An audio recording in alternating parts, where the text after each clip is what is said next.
1971. A pastor disappeared mid-sermon. 50 years later, his last words were found etched into stone. They say a man can vanish without a sound. But when a man disappears mid-sermon in front of an entire congregation, that silence echoes for generations. If you're from the town of Fairgrove, nestled between the pine-bent hills of Missouri, you've heard the story. Some whisper it in Sunday school. Some refuse to speak it at all. But 50 years ago, a pastor stood behind the pulpit, Bible in one hand, truth on his tongue, and then he was gone. No door opened. No body was found. Only a pause in his breath, a look in his eyes, and an empty space where a man had just stood. This is not a ghost story. This is what happens when faith meets silence. When a family loses not just a father, but the meaning behind his last unfinished sentence. It was April 18th, 1971. The kind of spring morning that made stained glass windows burn like fire. Inside the little chapel on Elm Street, the congregation sat still, bathed in a quilt of shifting light. Children fidgeted beside mothers who gently tapped their knees. Old men polished their glasses with the hems of their sleeves. And at the front, Pastor Elijah Cross was preaching his 404th sermon in that same building. His voice was low, deliberate. He had a way of speaking that made each word feel carved out of stone. "The seeds we sow," he said, eyes scanning the room slowly, "determine the sorrow or salvation we shall reap." That's when it happened. He stopped. At first, no one noticed. Maybe he was catching his breath. Maybe he was struck by sudden inspiration. But then his fingers curled tighter around the worn leather Bible. His gaze lifted, not to the audience, but toward the back of the chapel, as if something or someone had just arrived. A hush fell. Not the sacred kind, the kind that makes your neck prickle. "Elijah," whispered Miriam, his wife, sitting 2 rows from the front. But Elijah didn't move. His lips parted slightly, as though trying to finish his thought, but no sound followed. And then he was gone. No scream, no fall, no stumble, just gone. As if the space he had occupied had simply decided to breathe in. Panic didn't hit all at once. It trickled in. A few stood up. Someone laughed nervously. "Must be a joke." A dramatic pause. But it wasn't. Because when Deacon Lowry rushed forward and found only the Bible resting on the pulpit, open to Jeremiah 17:10, everyone knew something was very, very wrong. Police were called. Helicopters scoured the nearby woods. Bloodhounds sniffed out trails that led to nowhere. The church was combed for secret passages, traps, or tricks. None were found. There was no indication of foul play. No ransom. No explanation. Just a community left stunned, a sermon left unfinished, and a woman left widowed without proof of death. For years, people offered theories. Some claimed he had a breakdown and fled into the woods. Others whispered of divine intervention. A few even suggested darker forces. But as the decades passed, the mystery turned to myth. The story became the stuff of campfire retellings. Elijah Cross, the vanishing pastor, was no longer a man. He was a legend. But legends don't bury grief, and myths don't raise children. Not when your husband disappears without goodbye. His wife, Miriam, never remarried. Every Sunday, she sat in the same pew, 2 rows from the front, always alone. She lit a candle for Elijah every morning at dawn until the day her hands couldn't lift the matchstick. That day came in the winter of 2020. Her health had been failing, her memory even more. But the one thing she held on to was a box, a simple cedar wood box with a brass lock and no key. It was left to Ben. Ben Cross, Elijah's grandson, was 39, a software engineer in Seattle who hadn't set foot in Fairgrove since his mother's funeral 20 years prior. He'd buried that town, buried the questions, buried the story of the man who had disappeared before he was born. When the call came that Miriam had passed, Ben didn't cry. He simply packed a black suit, booked a flight, and arrived at a town that still smelled like pine smoke and dew-soaked hymns. He avoided the old chapel, slept in a rented room above the town's only diner. On the second morning, the funeral director handed him the box. "She said it wasn't to be opened until after she was gone," the man said. "Said you'd know what to do with it." Ben didn't. Not yet. The box was heavier than it looked. Back in his motel room, he sat cross-legged on the bed, turning it over in his hands. There were no hinges, no markings, just a tiny latch that gave way with a flick of his thumbnail. Inside was a folded sheet of parchment so aged it crumbled slightly at the edges. Underneath it, a brass compass. And beneath that, a map. Faded, hand-drawn, and weather-stained, it showed the outline of the forest just north of Fairgrove. But unlike any modern hiking map, this one was marked only by a single, hand-lettered phrase written in fading ink across the bottom. Where his last words were carved, Ben stared. A laugh escaped him, dry, bitter, the kind you make when childhood nightmares crawl out of the basement you thought you'd sealed. He should have thrown it all away. He should have closed the box and buried it beside Miriam. But he didn't.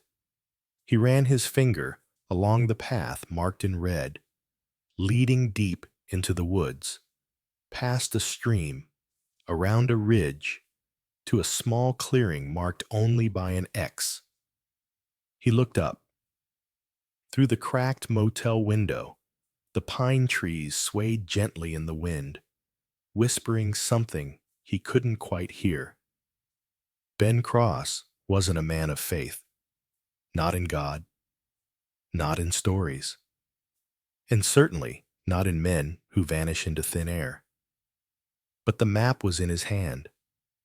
The forest was just 5 miles away, and something in him, something that had long been asleep, was beginning to stir. And in that moment, as the first light of morning broke across the hills, Ben didn't yet know that the map was real, that the X marked something more than stone. He didn't know that what had vanished 50 years ago wasn't a man, but a message. And that message had waited all this time, not for the world, but for him. The forest hadn't changed. That was the first thing Ben noticed as his boots crunched through the damp carpet of pine needles.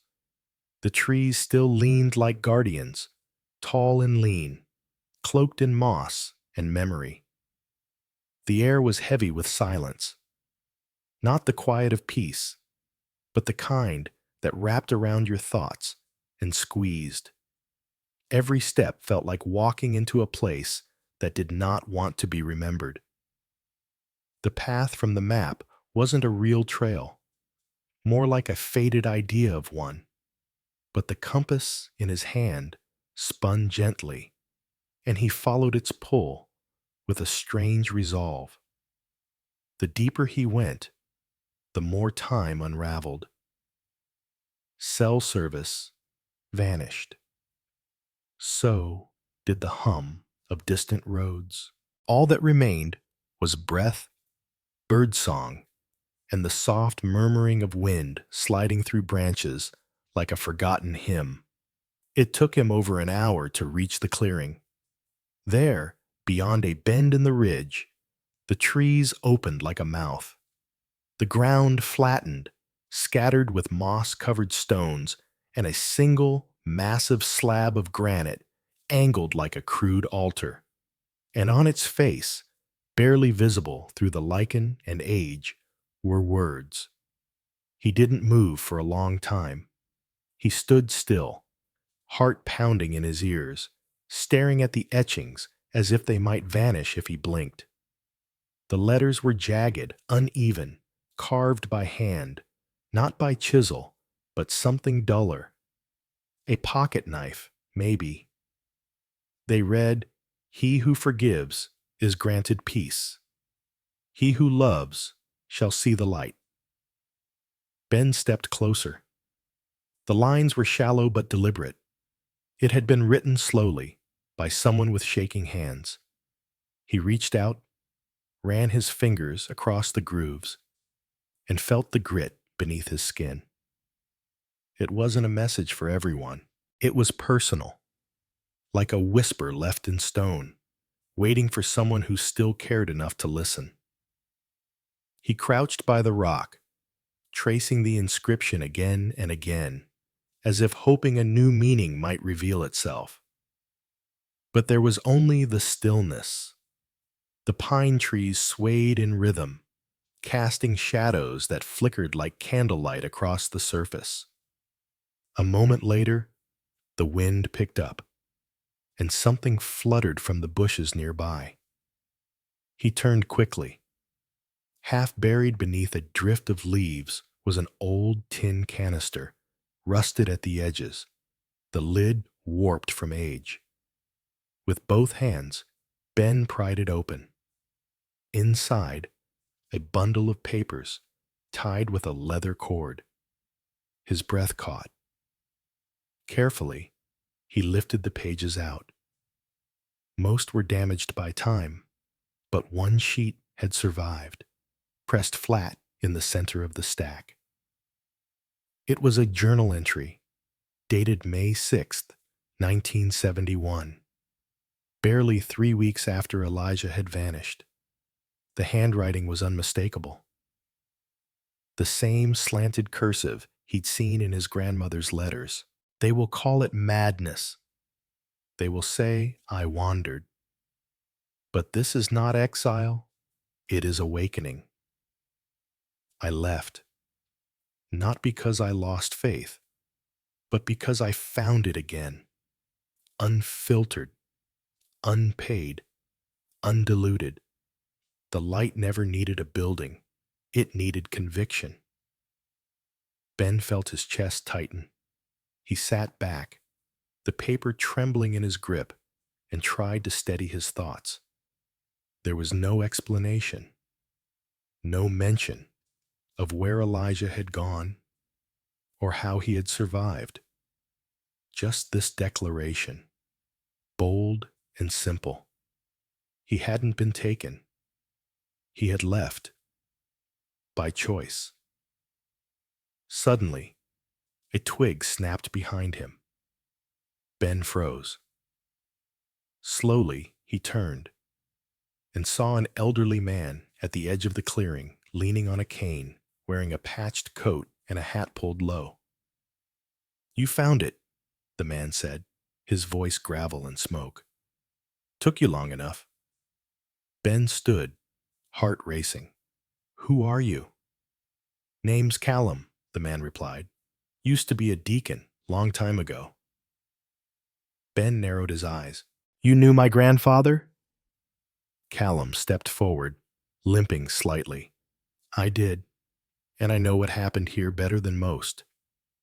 Ben held up the journal page. He left, on purpose. Callum nodded once, slowly. He did, but not like you think. Elijah didn't run. He walked away from something he believed had already lost its soul. What do you mean? Callum took a deep breath. He uncovered things, Ben. Things the church didn't want touched. Money being funneled through the diocese. Sermons rewritten. Hands in pockets that never should have been near a pulpit. When he spoke up, they told him to be quiet. Told him to obey. But Elijah, he had this fire in him. This burden. Ben looked back at the stone. So they excommunicated him? No, Callum said. They threatened him. Told him his wife could lose everything. That they'd declare him unstable. And that's when he left. The silence between them thickened. Ben stared into the forest, trying to picture it. A man of God, walking alone into the woods, not to hide, but to keep his soul intact. Callum glanced down at the stone. He carved that on the last day I saw him. Said if anyone ever came looking, that message would be enough. Ben shook his head. Why didn't you tell anyone? Because back then, Callum said softly, no one was listening. Ben felt something inside him shift, like the weight of 50 years finally settling into place. The myth was dissolving. In its place, a man, flawed, brave, tired, but never absent. You said you knew most of what happened, Ben asked, but not all. Callum hesitated, then reached into his coat and pulled out a folded envelope. Someone else came here too. A week before Elijah died, a woman. Left this behind. Ben took the envelope with hesitant fingers. It was brittle with age, sealed but unmarked. No name, no return address. He turned it over twice, looked up to ask, but Callum was already walking away, his cane tapping against the roots. Wait, Ben called. What's in this? Who was she? Callum didn't turn around. Someone who knew more than any of us. Someone who saw him. At the end. And just like that, he vanished into the trees, swallowed whole by the same silence Elijah once chose. Ben stood alone once more, the envelope warm in his hand. He didn't open it. Not yet. Not here. He looked down at the stone, then at the journal page. His grandfather had disappeared, yes, but maybe not from the world. Maybe only from the Mies. And in that clearing, surrounded by pine and time and memory, Ben realized that maybe the man who vanished didn't leave anything behind, except everything that mattered. And if that woman truly saw him at the end, if she held the final piece of a puzzle buried for half a century, then whatever waited inside that envelope would not just change what Ben knew. It would change who he thought his grandfather really was. Back in his motel room, Ben sat on the floor with his back against the wall. The envelope balanced in his palm like a scale holding truth on one side and devastation on the other. He hadn't opened it on the hike back. Something about that forest demanded silence, respect. But now, with the curtain drawn and the hum of a mini fridge pulsing like a second heartbeat, he slid a finger beneath the seal and pulled. Inside, 6 pages. The paper was aged, but not brittle, like the journal. It smelled faintly of cedar and something older, like books stored in a church basement. The first page was a letter, handwritten, the same cursive he remembered from childhood thank you cards. To the one who finds this, Ben's eyes narrowed. I was there when Elijah fell. He stopped reading. His pulse quickened. Elijah hadn't just disappeared. He turned to the next page. It was a journal entry, not Elijah's. Eleanor Grace, May 21st, 1971. Ben whispered the name aloud. It echoed strangely in the room. The entry continued. He came stumbling out of the woods near my farm 3 weeks after the papers declared him missing. I didn't recognize him at first. He was thinner, dirt-covered, and his eyes, God, his eyes looked like they had stared at something too bright, too big.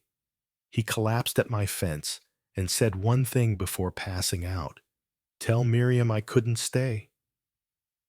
Ben exhaled, chest tightening.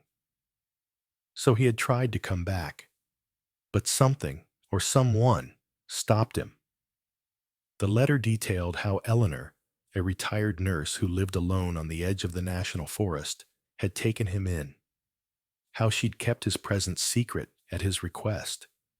He had a broken rib, likely from a fall, and a fever. For 3 days, he drifted in and out of consciousness, muttering fragments of scripture, names, warnings. On the 4th night, he asked for pen and paper.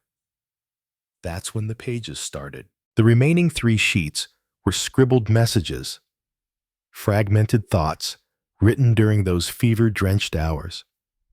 Some were familiar, lifted directly from scripture, but rearranged like puzzles.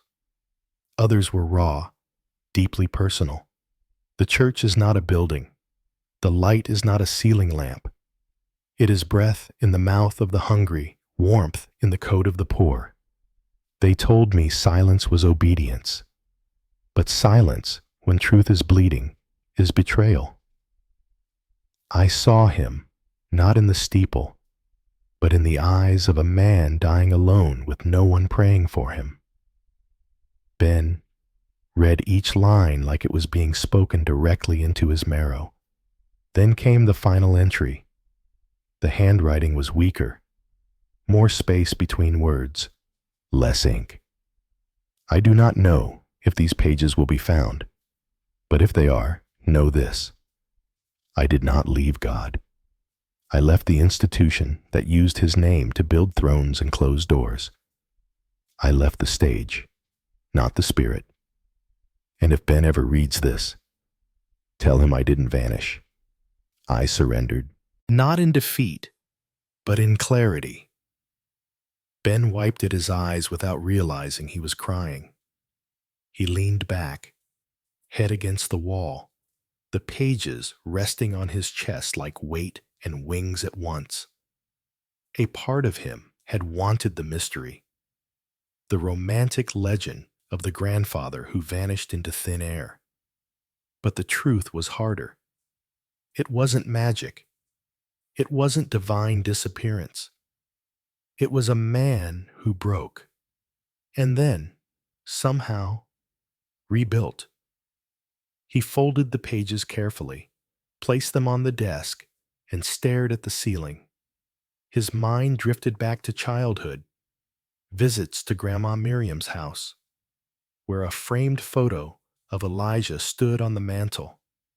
He remembered the way she'd stare at it sometimes, long after the conversation had ended, eyes fixed on a face no one could ever explain. He understood now. She hadn't been mourning a mystery. She had been protecting it.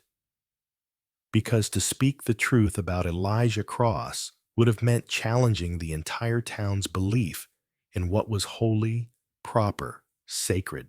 Ben stood and opened the window. Outside, the night air was cool and thick with summer's approach. Somewhere down the block, a screen door slammed and a dog barked. Life in Fairgrove, still suspended in its own rhythm, unaware that 50 years of silence had just cracked open. He didn't sleep that night. Instead, He laid awake, mind-circling questions that had no neat answers. Why did Eleanor never tell anyone? Why did Elijah not return, truly return, to his wife? And what happened after those final pages? At dawn, Ben packed a backpack with water, a notebook, and the journal. Then he returned to the forest, not to the clearing, but deeper this time, following the ridge line Eleanor had mentioned in one line of her letter. It took hours.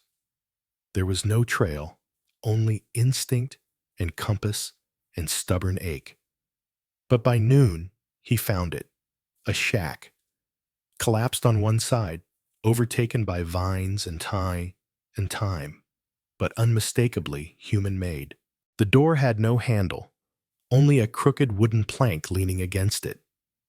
Ben pushed inside, dust lifted in clouds. The floor creaked, but held. Sunlight streamed through gaps in the ceiling like cathedral light.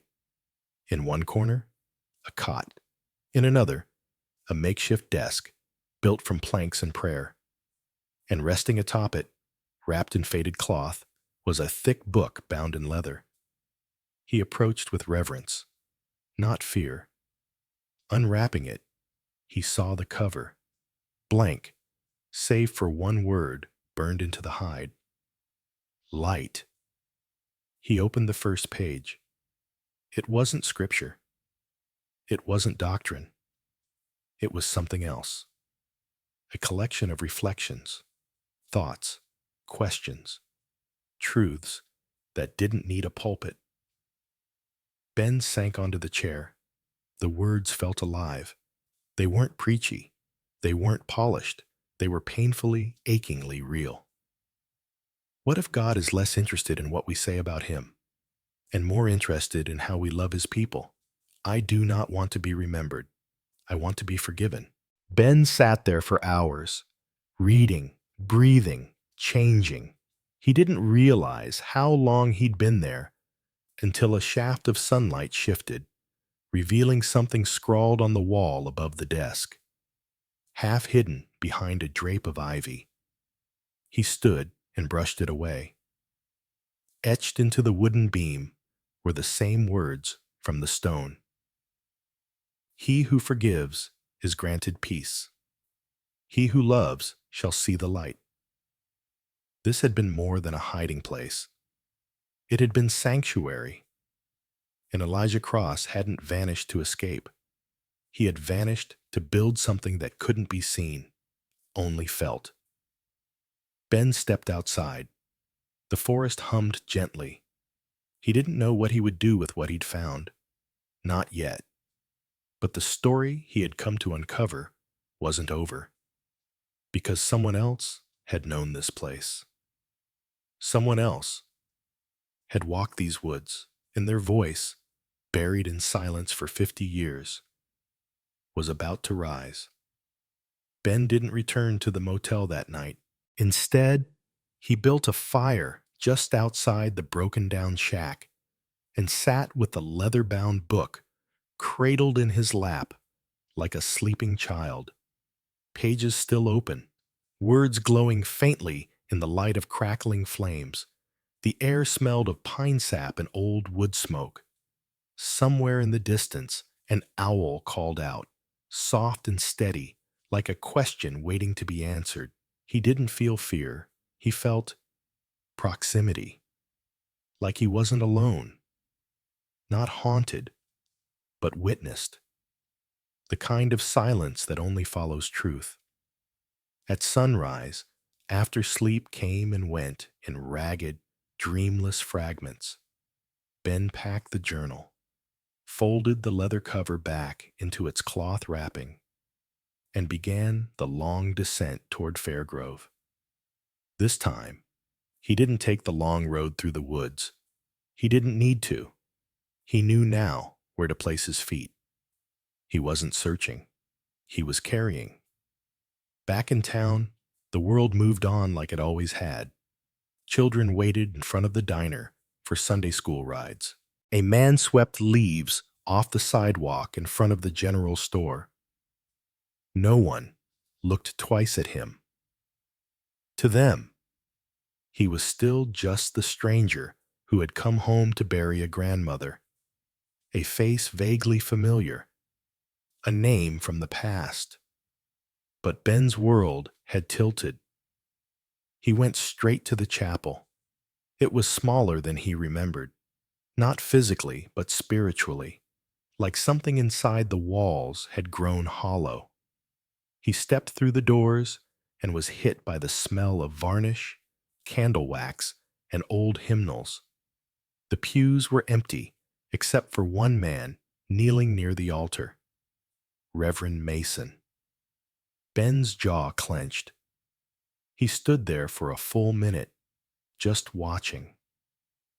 The man was older now, thinner, his hair gray, his posture slightly stooped. But there was a weight in his presence that hadn't faded. Finally, Mason turned. His eyes met Ben's, and to his credit, he didn't flinch. "You found something," he said, voice low, cautious. "I found everything," Ben replied. They stood in silence for a long moment, the kind that hangs like mist between two people who've read different versions of the same book. Mason gestured for him to sit. Ben didn't. He stepped closer to the pulpit instead. "You knew," Ben said. "Back then. You knew he didn't just vanish." Mason sighed. "I knew. Pieces." "No," Ben snapped. "You knew enough. You knew what he was fighting against. You saw what they tried to do to him. You watched him break under it. And you said nothing." Mason sat down on the front pew, hands clasped. "I was 27, he said, almost to himself. Fresh out of seminary. They called Elijah a heretic, said he was preaching too much about grace and not enough about sin. Said he was attracting attention from outside the diocese. Donations were down. The council was nervous. So they pressured him," Ben said, "threatened him. They isolated him," Mason corrected, eyes downcast, "one meeting at a time, one letter at a time, until he was preaching into an echo chamber. He walked into the forest to protect his soul," Ben said, "not to run from shame, but from poison." Mason looked up. His eyes weren't angry, just tired.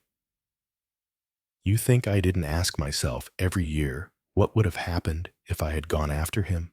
he whispered. "I did. I still do. But I was scared, Ben. Scared of losing my position. Scared of being exiled." Ben stared at him. "And Elijah wasn't?" Mason didn't reply. Ben walked to the pulpit, running his fingers along the wood where his grandfather once stood, where history had paused. "I stood in the place he lived," Ben said. "I read what he wrote. He never blamed you, not once." Mason swallowed. "I think he hoped one day someone would come back and ask the right questions," Ben continued. "I just didn't expect the answers to feel like grief and grace tangled together." He stepped down. "I'm not here to accuse you," he said. "I'm here to ask for something." Mason tilted his head. "I want to read his last words from this pulpit. This Sunday." The old reverend blinked. "You want to preach?" "I want to finish the sermon he never could." Mason nodded slowly, as if the weight of that request took time to settle. "I'll step aside," he said. "It's long overdue." Ben turned to leave, but paused at the threshold. "There's one more thing," he said, without turning back. "I know about the Bienban, the internal memo, the pressure from the diocese.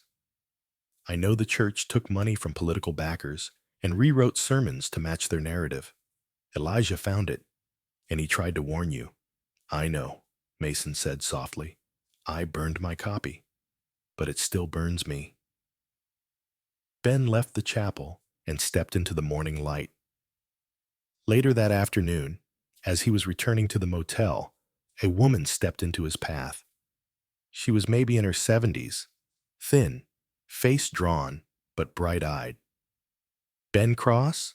she asked. He stopped. "Yes, I'm Clara Delane.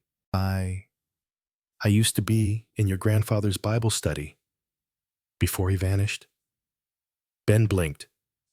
"I've been watching you," she said, quickly adding, "Not in a bad way, just, I knew you'd come back one day. Miriam said you would." Ben nodded slowly. "You were close with her?" "Closer with him," Clara said, and then she handed him a small wrapped bundle. Linen, frayed. He opened it carefully.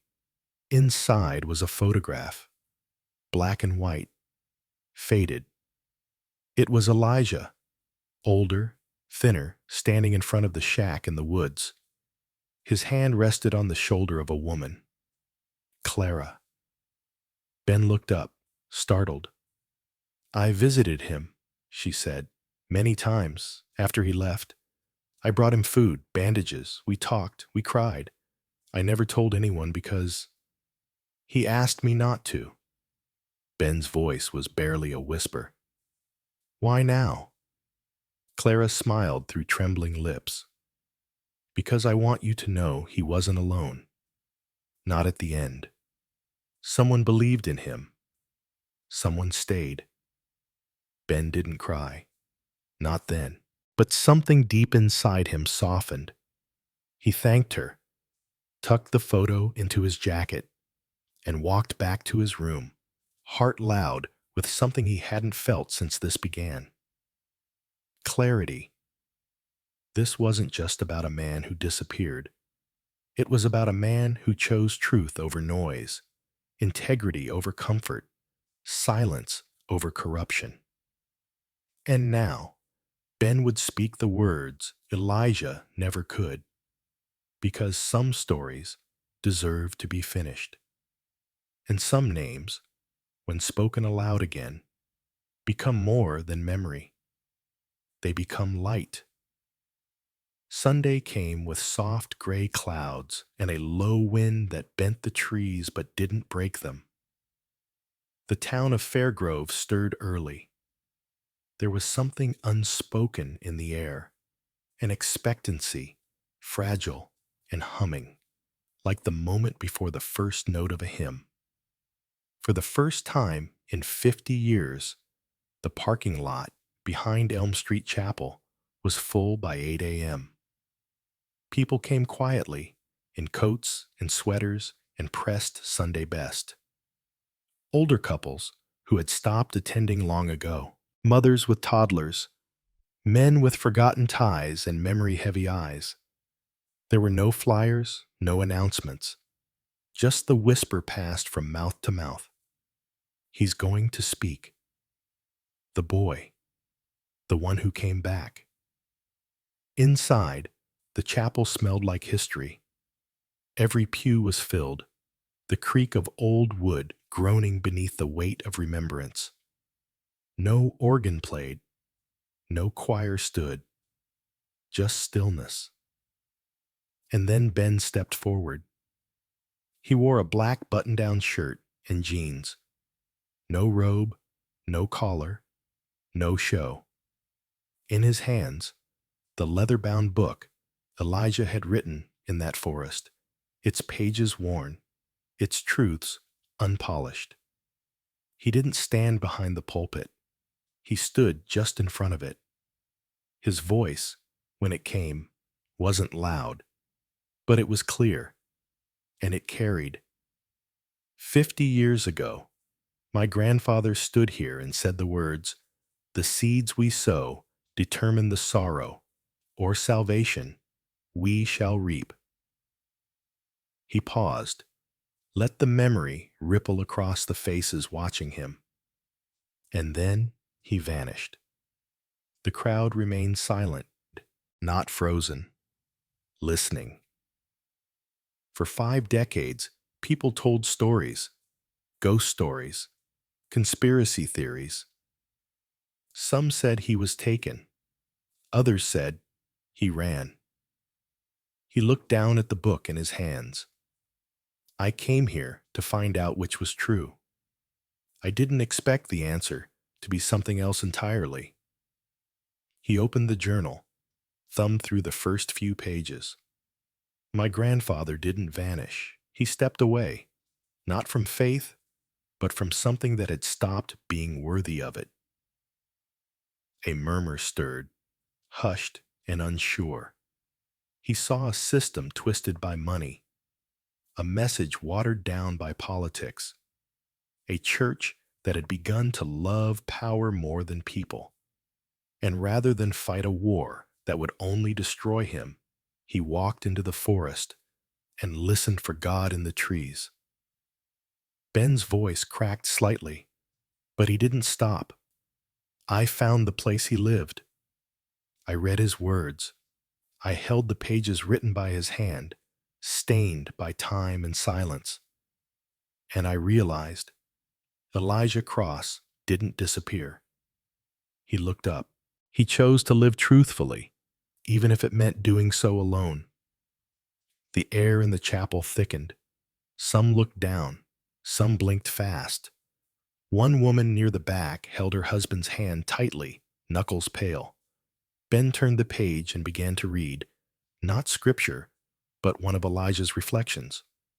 What is faith, he read, if not the courage to stand still when the world demands you move? What is righteousness, if it bends to keep a seat at the table? I do not want a pulpit. I want peace. I do not want to be followed. I want to see people free. He closed the book gently.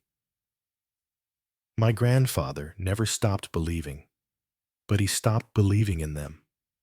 And he never wanted to be a martyr. He just wanted someone to hear the message without needing stained glass or steeples. He stepped back, laid the journal on the pulpit, and looked out at the congregation. Men and women who had grown up believing in a disappearance, but never knowing the heart that vanished. I'm not a preacher, Ben said softly, but if I can ask anything of you, it's this. Forgive him. Forgive the man who had to walk away to stay honest. And maybe, forgive yourselves for not asking why. The silence that followed wasn't empty. It was sacred. And then, from somewhere near the front, an old woman rose to her feet, slowly. Her hands trembled, but her chin did not. I remember him, she said, voice cracking. He used to visit my husband when he was dying. He came every Thursday with soup and a story. And when the church told him to stop, because John wasn't a member, he kept coming anyway. She turned to face the crowd. I think I knew, even then. I just didn't know how to say it out loud. Others began to rise, one by one. They spoke, not long stories, just pieces, fragments. A shared hum of memory, grief, gratitude. When the final person sat down, Ben stepped forward one last time. He once wrote, Ben said, that he didn't want to be remembered. He wanted to be forgiven. He placed a small wooden cross, hand-carved, at the foot of the pulpit. I think today you gave him both. After the service, no one left right away. People lingered. Some walked up to touch the journal. Others sat quietly, heads bowed, not in prayer, but in restoration. Outside, the clouds parted. A sliver of sun broke through, scattering gold across the chapel lawn. Ben stepped out into the light and exhaled. It didn't feel like closure. It felt like opening. He made his way to the edge of town that afternoon, where the trees began again. Clara was waiting there. She held out an envelope. Elijah left this with me before he died, she said. Said it was for whoever found the truth. Ben opened it. Inside, a single page. If you found me, you didn't find a man. You found a mirror. Now ask yourself, what will you walk away from? And what will you walk toward? Ben folded the letter carefully and slipped it into his jacket. And as he turned to face the woods one last time, the wind moved through the trees like breath. Not a haunting, a benediction. The next morning, the chapel door creaked open just after sunrise. The pews were empty now, but not hollow. Something had shifted. The air inside didn't feel cold the way old buildings sometimes do. It felt used, lived in, blessed, perhaps, by what had finally been spoken within its walls. Ben stood alone at the front, facing the same pulpit his grandfather once stood behind half a century ago. The morning light spilled in through the stained glass and painted soft amber lines across the floor, catching the worn edges of the wooden lectern like gold leaf. He didn't speak. He just stood there, not to perform, not to retell, but to remember. And then he turned and walked out. He left the chapel door open. Across town, the coffee shop buzzed with life.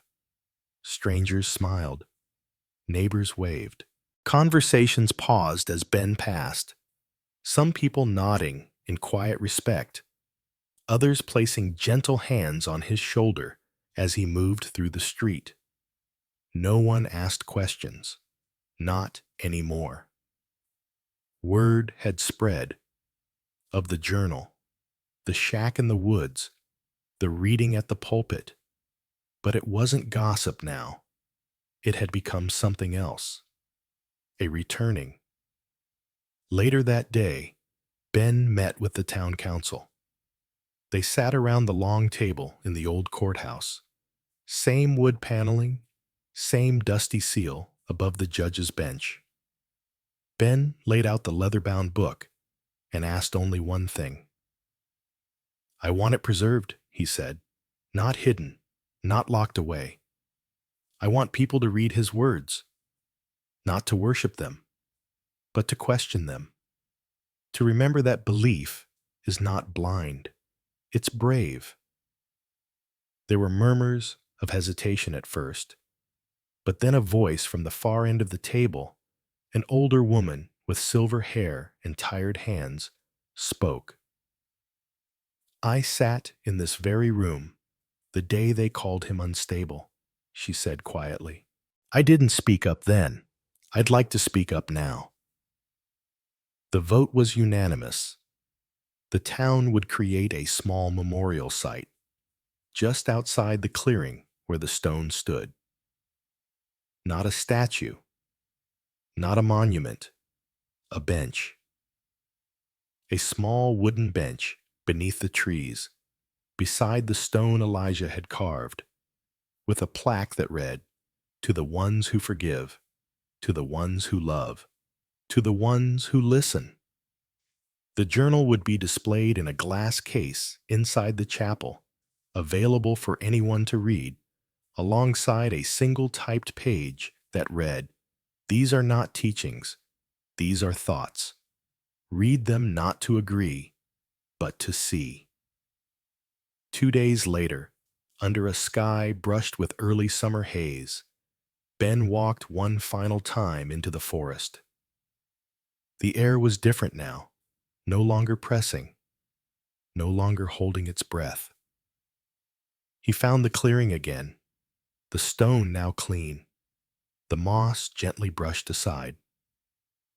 Someone had left wildflowers there, sunflowers and sprigs of lavender tied with twine.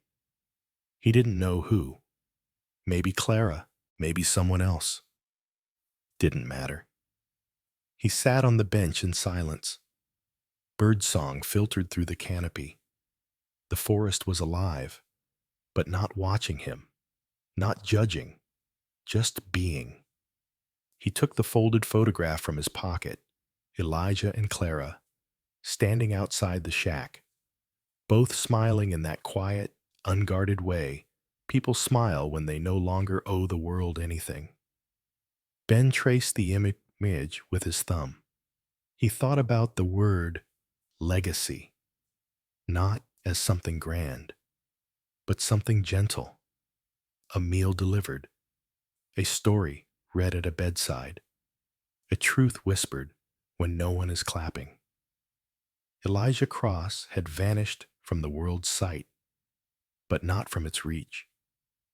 Ben stood slowly, stepped toward the stone, and whispered aloud, "Grandpa, I used to think you left because something broke in you. But now I see.